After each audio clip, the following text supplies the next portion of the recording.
നമ്മുടെ പുതിയ വീഡിയോയിലേക്ക് എല്ലാവർക്കും സ്വാഗതം. നമുക്ക് ഇന്ന് ഒരു കോവയ്ക്ക മെഴുക്കുവരട്ടി ഉണ്ടാക്കിയാലോ. അപ്പോൾ അതൊരു സ്പെഷ്യൽ ആയിട്ടാണ് ഉണ്ടാക്കുന്നത്. എങ്ങനെയാണെന്ന് നോക്കാം. അപ്പോൾ അതിനായിട്ട് ഞാനിവിടെ കോവയ്ക്ക ഇതുപോലെ അരിഞ്ഞ് എടുത്തിട്ടുണ്ട്. നമുക്ക് ഒന്നെങ്കിൽ ഇങ്ങനെ നീളത്തിൽ അരിയാം, അല്ലെങ്കിൽ നമ്മുടെ റൗണ്ട് ഷേപ്പിൽ അരിഞ്ഞാണെങ്കിലും എടുക്കാം. ഇതിലേക്ക് നമുക്ക് ആവശ്യത്തിനുള്ള ഉപ്പ് ആദ്യം ചേർത്ത് കൊടുക്കാം.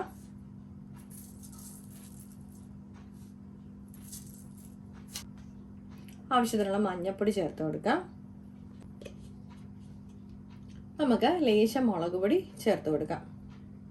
ഞാനൊരു ലേശം കാശ്മീരി ചില്ലി പൗഡറും കൂടെ ആഡ് ചെയ്ത് കൊടുക്കുന്നുണ്ട്. നമ്മുടെ എരിവ് അനുസരിച്ചിട്ട് നമുക്ക് മുളകിൻ്റെയൊക്കെ അളവിൽ മാറ്റം വരുത്താം. നമുക്കിതിലേക്ക് ലേശം ഉലുവാപ്പൊടി ചേർത്ത് കൊടുക്കാം.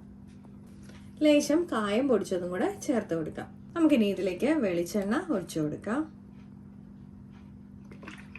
നമുക്കിനി ഇത് നന്നായിട്ടൊന്ന് തിരുമിയെടുക്കാം.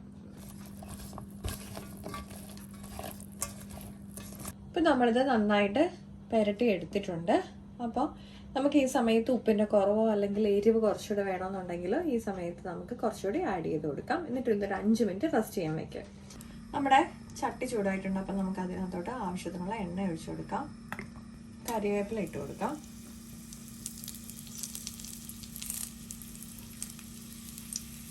ഇതിലേക്ക് നമ്മൾ പുരട്ടി വെച്ചിരിക്കുന്ന കോവയ്ക്ക ചേർത്ത് കൊടുക്കാം.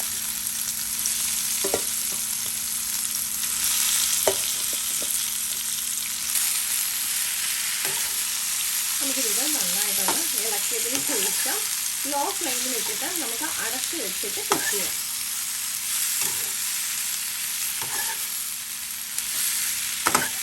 നമുക്കിനിത് അടച്ച് വെച്ചിട്ട് ലോ ഫ്ലെയിമിലേക്ക് ഇട്ട് കൊടുക്കാം. നമുക്കിത് ഒന്നുകൂടെ ഇളക്കി ഇട്ടതിന് ശേഷം ഇതുപോലെ തന്നെ ലോ ഫ്ലെയിമിൽ ഇട്ടിട്ട് അടച്ച് വെച്ച് കൊടുക്കാം.